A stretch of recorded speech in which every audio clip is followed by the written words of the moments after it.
ስንክሳር ዘወርኃ ጥር 26 አንድ አምላክ በሆነ በአብ በወልድ በመንፈስ ቅዱስም ጥር 26 በዚች ቀን የጻድቅ አርቃዲዎስ ልጅ በሆነ በጻድቁ ቴዎዶስዮስ ዘመነ መንግስት 49 የሆኑ የከበሩ አረጋውያን መነኮሳት ከንጉሥ መልእክተኛ ከልጁም ጋር በሰማዕትነት ሞቱ።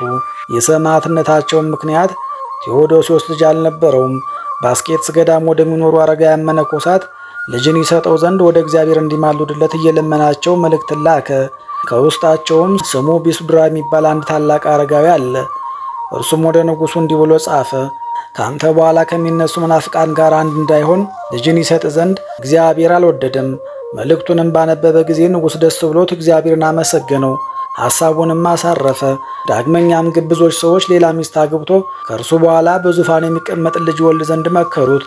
እርሱም የትሩፋታቸውን ዜና በዓለም ዳርቻ ሁሉ ደርሷልና በአስቄጥስ ገዳም ከሚኖሩ ከቅዱሳን አረጋውያን ትእዛዝ በቀር ምንም አላደርግም ብሎ መለሰላቸው። ስለዚህም አረጋውያንን ይጠይቅ ዘንድ ንጉሥ መልእክተኛውን ዳግመኛ ላከ። ለንጉሡም መልእክተኛ ልጅ ነበረው። ልጁም በረከታቸውን ይቀበል ዘንድ ከእርሱ ጋር ወደ አረጋውያን እንዲወስደው አባቱን ለመነው። መልእክተኛውም ከልጁ ጋር ወደ አረጋውያን በደረሰ ጊዜ የንጉሥን ደብዳቤ ሰጣቸው። እነርሱም አነበቧት። ያን ጊዜ ግን አባ ቢስድራ ስለሞተ አልተገኘም። አረጋውያኑም የንጉሡን መልእክተኛ የአባ ቢስድራ ሥጋ ወዳለበት ወሰዱትና ደረሱት። ሥጋውንም አባታችን ሆይ እነሆ የንጉሥ መልእክት ወደ እኛ ደረሰ፣ እኛም የምንመልሰትን አናውቅም አሉት። በዚያንም ጊዜ አረጋዊ አባ ቢስድራ ተነስቶ እግዚአብሔር ልጅን ሊሰጥ አልፈቀደም አለ በሉት። ለንጉሡም አሁንም ካላያን ጋር አንዱ ሆኖ እንዳይረክስ ሌሎች ሴቶችንም ቢያገባ ልጅን አይሰጠውም። ይህንንም ተናግሮ ተመልሶ ተኛ። አረጋውያንም ይህን ቃል በክርታ ጽፈው ለንጉሡ መልእክተኛ ሰጡት። እርሱም ወደ አገሩ ሊመለስ በተነሳ ጊዜ እነሆ የበርበር አረማውያን ደረሱ። አባ ዮሐንስ የሚባል አረጋዊም ቆሞ ወገኖችን እንዲህ አላቸው፣ እነሆ የበርበር ሰዎች ገድሉን ዘንድ መጡ። የሚፈራ ግን ወደ ግንብ ሂዶ ይሰወር አለ። የሸሹም አሉ።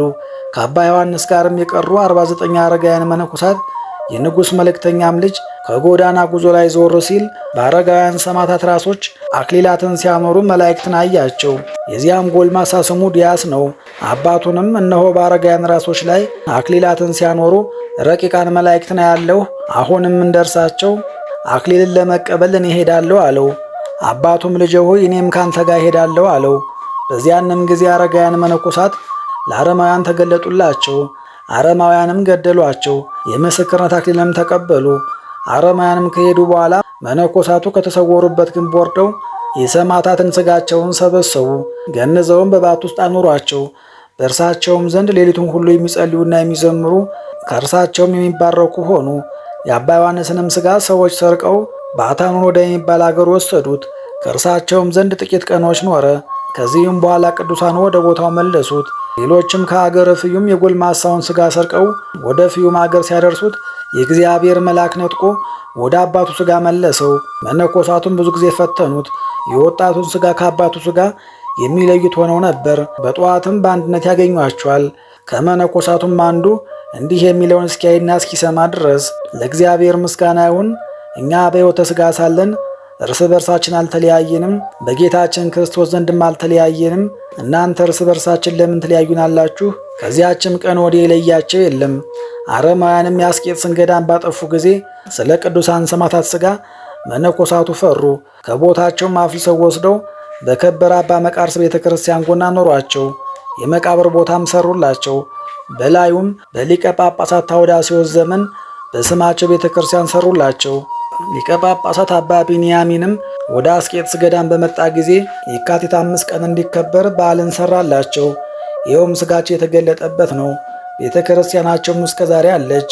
በቅብጤ ቋንቋ ብህንብሲት በመባል የታወቀች ናት። ይህም 49 ማለት ነው። ለእግዚአብሔር ምስጋና ይሁን፣ እኛንም በከበሩ ሰማዕታት ጸሎት ይማረን፣ በረከታቸውም ከእኛ ጋር ትኑር ለዘላለሙ አሜን። በዚህችም ዕለት ከቁስጥንጥንያ ቤተ መንግሥት ታላላቆች የአንዱ ልጅ የሆነች ቅድስት አነስጣስያ አረፈች። እርሷም በላይዋ በደም ግባቷ እጅግ ያማረች ናት። ንጉሥ ብስጢያኖስም ሊያገባት ፈለገ። እርሷ ግን ይህን በልቡ አልወደደችም። የንጉሡ ሚስት በሕይወት ነበረች። ንጉሡ እንደሚሻትም ለንግሥት ሚስቱ አስረዳቻት። በዚያንም ጊዜ ንግሥቲቱ ወደ ግብፅ በመርከብ አሳፍራ በስውር ሸኘቻት። ከእስክንድሪያም ከተማ ውጭ ገዳም አሰራችላት። በዚያችም ኖረች። ያም ገዳም በስሟ ተጠራ። የከበረች አነስጣስያም በግብፅ አገር እንዳለች ንጉሥ አወቀ ጊዜ ፈልገው ወደ እርሱ ያመጧት ዘንድ መልእክተኞችን ላከ። ይህንንም ነገር ተረድታ ተነሳች። የወንዶችንም ልብስ ለብሳ መስፍን መሰለች። ወደ አስቄስ ገዳም ሄዳ ወደ አበምኔቱ ወደ አባ ዳንኤል ገባች። ሚስጥሯንም ሁሉ ገለጠችለት። እርሱም ወስዶ በዋሻ ውስጥ ለብቻዋ ኖራት። እርሷም ሴት እንደሆነች ማንም አላወቅም። በየሳምንቱም በእንስራ ውሃ ቀርቶ ከዚያ ዋሻ ደጃፍ እንዲያኖር አንዱን ደግ አረጋዊ አባ ዳንኤል አዘዘው። ያም ሽማግሌ አያውቅም። ይህችም ቅድስት አነስጣስያ በጸሎትና በመጾም በመስገድ በመትጋትም እየተጋደለች 28 ዓመት ኖረች። ውሃ ሲቀዳላት የነበረ ያ ሽማግሌ ባረፈ ጊዜ አባ ዳንኤልም ያ ሽማግሌ ሥራ እንደነበረ ይሠራ ዘንድ ረዳቱን አዘዘው። ቅድስት አነስጣስያም ሐሳቧን በገል ላይ እየጻፈች በባቷ ደጃፍ ታኖረው ነበር። ረዱም ወደ መምህሩ ወደ አባ ዳንኤል ይወስዷል። የምትጽፈውንም ምን እንደሆነ አያውቅም። በአንዲትም ዕለት የጻፈችበትን ገላ መጣ። አባ ዳንኤልን ባነበባት ጊዜ አለቀሰ። ረዱንም ልጄ ሆይ ተነስ፣ የዚያን ቅዱስ ሰው ሥጋ ሄደን እንቅበር፣ እርሱ ከዚህ ዓለም ይለያልና አለው። በሄዱም ጊዜ ወደ ባቷ ገብተው ከእርሷ ተባረኩ። እርሷም አባ ዳንኤልን አባቴ ሆይ ስለ እግዚአብሔር ብለህ በላይ ካለው በቀር በምንም ልብስ እንዳትገንዘኛ አለችው። ከዚህም በኋላ የከበረች አነስጣስያ ተነስታ ጸለየች። እኔ በእግዚአብሔር ዘንድ አደራ አስጠብቃችኋለሁ አለችና በምድር ላይ ተቀምጣ አረፈች። በላያም አለቀሱ። ሊቀብሯትም አስበው ረዱ ይገንዛት ዘንድ ሲቀርብ እንደ በለስ ቅጠሎች ደርቀው ጡቶቿን ተመለከተ። ከተጋድሎ ብዛትም የተነሳ እንዲሆኗልና። አባ ዳንኤልም አይቶ በማድነቅ ዝም አለ። ከቀበሯትም በኋላ ወደ ባታቸው ተመለሱ። ረዱም ወደ አባ ዳንኤል ቀርቦ ሰገደለትና እንዲህ ሲል ለመነው፣ ስለ እግዚአብሔር ብለ የዚችን ቅድስት ዜናዋን ንገረኝ፣ ሴት እንደሆነች አይቻለሁና አለው። አባ ዳንኤልም የገድሏን ዜና ሊነግረው ጀመረ። እንዲህም አለው፣ እርሷ ከቁስጥንጥንያ አገር ከመንግሥት ታላላቅ ወገኖች ውስጥ የሆነች ስትሆን ሰውነቷን ለክርስቶስ ሰጣ የዚህን ኃላፊውን ዓለም ሁሉ ክብር ተወች። ሰይጣንን ከተዋጋችበት ከዚህ ከታላቅ ተጋድሏ ለእኛ ለወንዶች መመከሪያ ሊሆን ይገባል። ከእርሷም የሴቶችን ደካማነት አረቃ የኃይለኞች ወንዶችን ብርታት ገንዘብ እስከ ማድረግ ደርሳ እግዚአብሔርን አገለገለችው። ለእግዚአብሔር ምስጋና ይሁን፣ እኛንን በጸሎቷ ይማረን፣ በረከቷም ከኛ ጋር አይኑር ለዘላለሙ አሚን። በዚህችም ዕለት የከበሩ መርጥያስ፣ የስርስንዮስ ሰማዕት፣ የመፍቀሬ ነዳያን ዮሴፍ መታሰቢያቸው ነው። በረከታቸውም ከኛ ጋር ትኑር፣ ለእግዚአብሔር ምስጋና ይሁን አሚን። ጌታ ሆይ ከብልጽግናቸው ብዛት የተነሳ ብዙ መባ ካገቡት ይልቅ የዳዊቱን አነስተኛ መባ እንደተቀበልክ ለሁል ጊዜ የሚያገለግሉ አላፍ መላእክትን እያሳሰብኩ በችግሬ ጊዜ የማቀርብልን ምስጋና ተቀበል። እናንተም ቅዱሳን ነቢያት፣ የወንጌል ሰባኪያን ሐዋርያት፣ ሰማዕታትና ጻድቃን፣ ትጉሃን መላእክት፣ ፍጹማን ደናግል እንዲሁም ደጋጎች መነኮሳት ሆይ ልጅ አዋቂ ሳንለይ የምንሰበሰብበትን የጉባኤ ቦታ ባርኩ። ይህንን መጽሐፍ ወረቀት አዘጋጅቶ ብራና ዳምጦ የጻፈውን ያጻፈውን ከግዕዝ ወደ አማርኛ የተረጎመውን ቃለ ንባቡን በእርጋታ መንፈስና በተመስጦ ሕሊና ያዳመጠውን በደለኛን ሁሉ በምታስምር በጌታ እናት በማርያም ጸሎት ኢየሱስ ክርስቶስ በአንድነት ይማረን። በማርያም ጸሎት ኢየሱስ ክርስቶስ በአንድነት ይማረን። በማርያም ጸሎት ኢየሱስ ክርስቶስ በአንድነት ይማረን ለዘላለሙ አሜን። አባታችን ሆይ በሰማያት የምትኖር፣ ስምህ ይቀደስ፣ መንግሥትህ ትምጣ፣ ፈቃድህ በሰማይ እንደሆነች እንዲሁ በምድር ትሁን። የዕለት እንጀራችንን ስጠን ዛሬ፣ በደላችንንም ሁሉ ይቅር በለን እኛም የበደሉን ይቅር እንድንል። አቤቱ ወደ ፈተናም አታግባን፣ ከክፉ ሁሉ አድነን እንጂ እች መንግሥት ያንተ ናትና፣ ኃይል፣ ክብር፣ ምስጋና ለዘላለሙ አሜን።